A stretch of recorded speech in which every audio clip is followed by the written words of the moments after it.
Hello. ये पिछले video में जो है सो लास्ट वीडियो में हम बतलाए थे आप लोगों को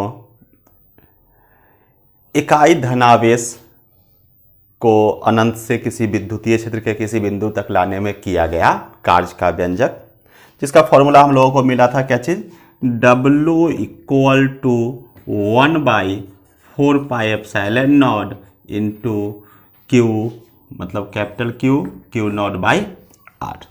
ये जो था सो पिछले वीडियो में हम लोगों को फॉर्मूला मिला था। ठीक है, अब हम लोग आज आगे हम लोग पढ़ेंगे इलेक्ट्रिक पोटेंशियल के बारे में, विद्युत विभव के बारे में। तो सबसे पहले आप लोग हेडिंग दे दीजिए इलेक्ट्रिक पोटेंशियल विद्युत विभव। ये होता क्या है इसको पहले हम लोग समझते हैं कि आखिर विद्युत विभव है क्या चीज।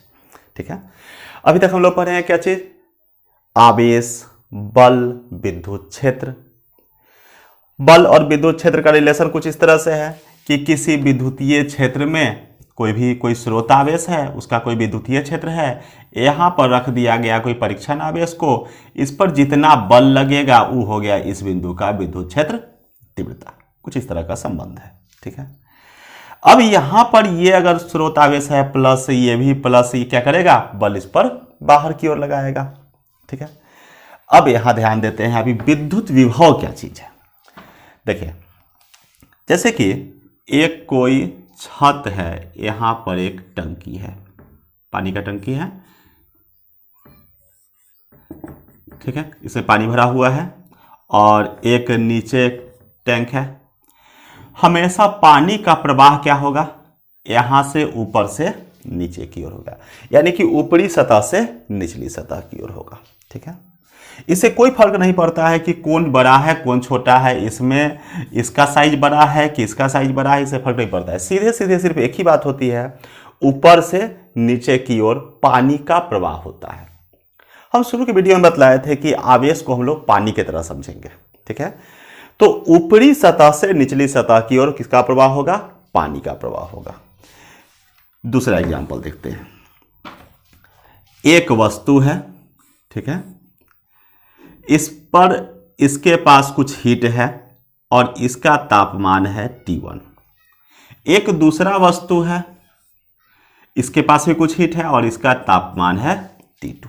ठीक है, अब अगर जैसे ही दोनों को संपर्क में रख दिया जाए, एओ का T1 एओ का T2, तो क्या होगा, उष्मा का प्रवाह होना शुरू हो जाएगा। किधर से किधर की ओर प्रवाह होना शुरू हो जाएगा, जिसका तापमान ज्यादा होगा उधर से कम की ओर। मान लेते हैं अगर T1 का तापमान ज्यादा है और T2 का तापमान कम है, तो इस स्थिति में उष्मा का प्रवाह, उष्मा को भी क्यों से सूचित किया जाता है, तो ये पहला से इधर की ओर आना शुरू हो जाएगा। अगर इसका तापमान ज्यादा रहेगा, इसका तापमान कम रहेगा, तो उष्मा का प्रवाह इधर से इधर की ओर आना शुरू हो जाएगा। ठीक है, कुछ इसी कॉन्सेप्ट पर जो है सो एसी बनाया जाता है, रेफ्रिजरेटर बनाया जाता है, कुछ इसी सिद्धांत पर बनाया जाता है कि तापमान को बढ़ा दिया जाता है, तापमान का प्रवाह बढ़ा दिया जाता है तो अपने आप उष्मा का प्रवाह होना शुरू हो जाता है, कंप्रेसर के थ्रू किया जाता है। चलिए, पानी का प्रवाह ऊपरी सतह से निचली सतह की ओर, उष्मा का प्रवाह उच्च ताप से निम्न ताप की ओर। जैसे कि गैस पर अगर कोई बर्तन रखते हैं और उसका पानी जो है सो गर्म, बर्तन में जो भी सामान रहता है, पानी रहता है, चाहे जो कुछ भी रहता है, वो गर्म होना शुरू हो जाता है। क्यों गर्म होना शुरू होता है, क्योंकि हमारे गैस का फ्लेम का तापमान क्या होता है, उच्च होता है, और जो बर्तन का तापमान क्या होता है, निम्न होता है, जिसके वजह से उसका फ्लेम का जो उष्मा रहता है वो हमारे बर्तन में जाने लगता है, जिसके कारण वो गर्म होना शुरू हो जाता है। ठीक है, और खाना बन जाता है। तो हमेशा उष्मा का प्रवाह होता है उच्च ताप से निम्न ताप की ओर। तो दो बात हम लोग जान चुके हैं कि पानी का प्रवाह ऊपरी सतह से निचली सतह की ओर, उष्मा का प्रवाह उच्च ताप से निम्न ताप की ओर। ठीक उसी तरह से आवेश जो होता है, अगर दो वस्तु है, एक पर आवेश है Q1 और दूसरा पर आवेश है Q2।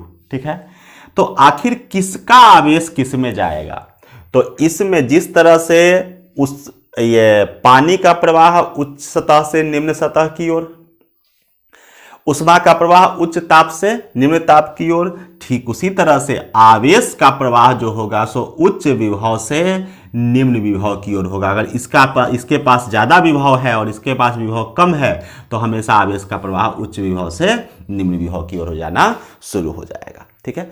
तो अब ये विभव है क्या?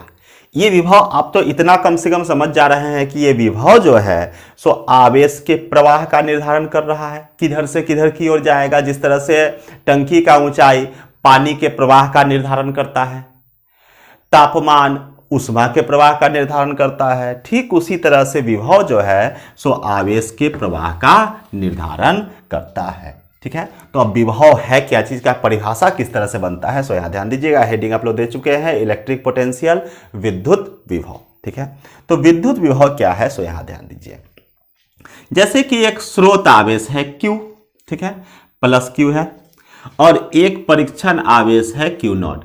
इसको अनंत से इसके विद्युतीय क्षेत्र के किसी बिंदु तक, मान लेते हैं इस बिंदु तक लाने में, आप जब लाइएगा तो आपको क्या करना पड़ेगा, बल लगाना पड़ेगा। जब बल लगाइएगा तो आप क्या कीजिएगा, कार्य कीजिएगा। तो लाने में जितना भी कार्य हुआ वही कार्य इस बिंदु का क्या होगा, विद्युत विभव कहलाएगा। इसको भी से सूत्र क्या आता है, इस बिंदु का विद्युत विभव कहलाएगा। जाहिर सी बात है, अगर इसको और आगे खसकाइएगा, इस आवेश Q नॉट को अगर आप यहां लाते हैं तो यहां पर और ज्यादा कार्य करना पड़ जाएगा, क्योंकि और ज्यादा आप आगे की ओर लाइएगा, और ज्यादा विस्थापित कीजिएगा तो कार्य का मान ज्यादा हो जाएगा, तो विभव क्या हो जाएगा, यहां पर और ज्यादा हो जाएगा। तो जिस बिंदु तक लाने में जितना भी आप कार्य किए वही उस बिंदु का विद्युत विभव कहलाता है। तो आप लोग परिभाषा लिखिएगा कि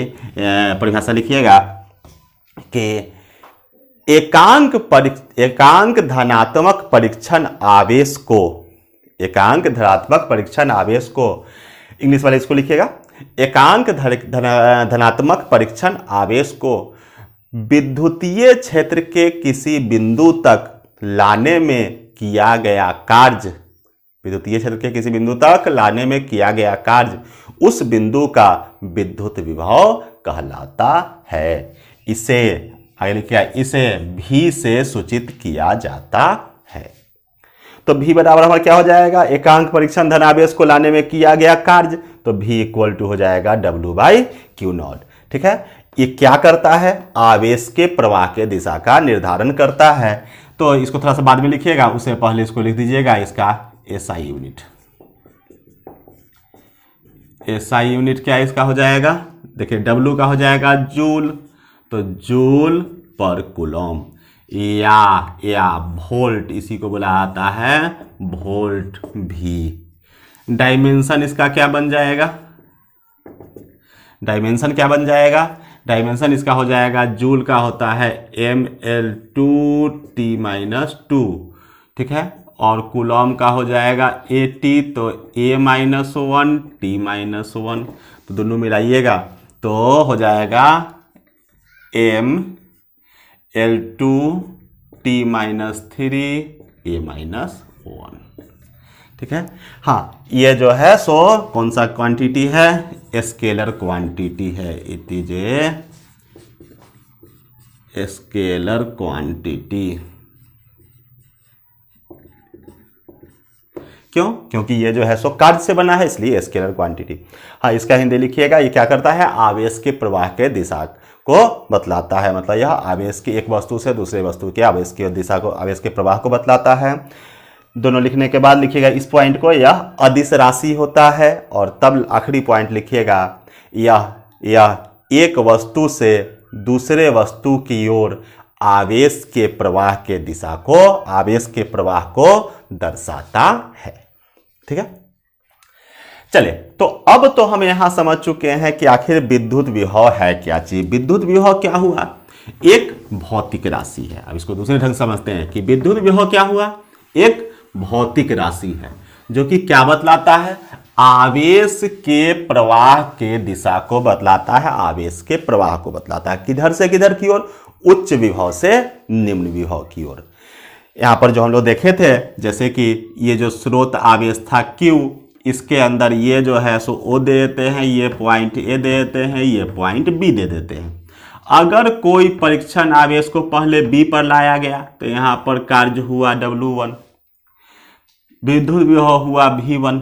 अब इसको जब यहाँ पर जब B से A पर लाया गया तब Q नॉट लाया गया तो कार्य हुआ W2, विद्युत विभव हुआ V2। जाहिर सी बात है कि यहाँ पर ज़्यादा कार्य हुआ, चूंकि ज़्यादा आप बल लगा के ज़्यादा विस्थापित किए हैं, कार्य ज़्यादा हुआ तो विभव क्या हो गया, ज़्यादा हो गया। और यहाँ पर कम कार्य है तो विभव क्या हुआ, कम हुआ। V2 निश्चित रूप से V1 से अधिक है।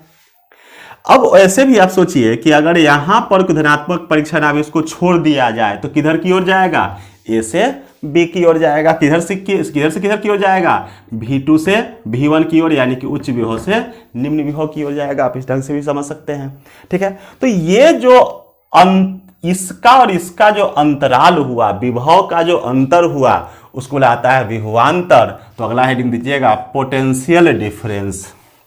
अगला हेडिंग दीजिएगा potential difference.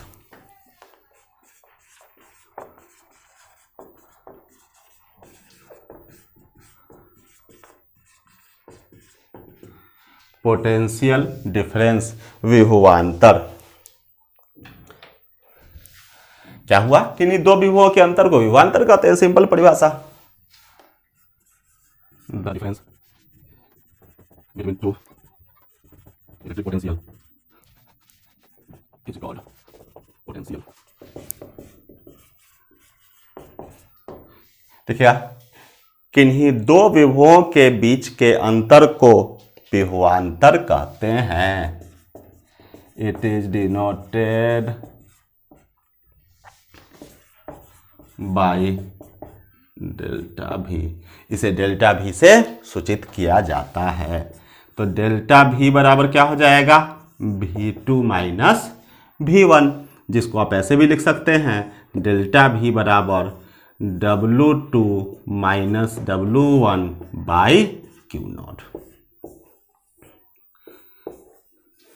SI unit dimension सब वही रहेगा, ठीक है। तो विभव समझ गए। विभव क्या चीज,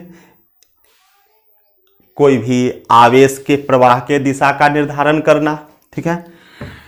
और विभवांतर क्या चीज, किन्हीं दो बिंदुओं के बीच के अंतर को विभवांतर कहते हैं, ठीक है। तो विभव और विभवांतर, इसको आप लोग बढ़िया से इसको पढ़ लीजिएगा। और फिर जो है सो अगला वीडियो में बताएंगे कि बिंदुवत आवेश के कारण किसी बिंदु पर विद्युत विभव। तो मिलते हैं हम अगले वीडियो में।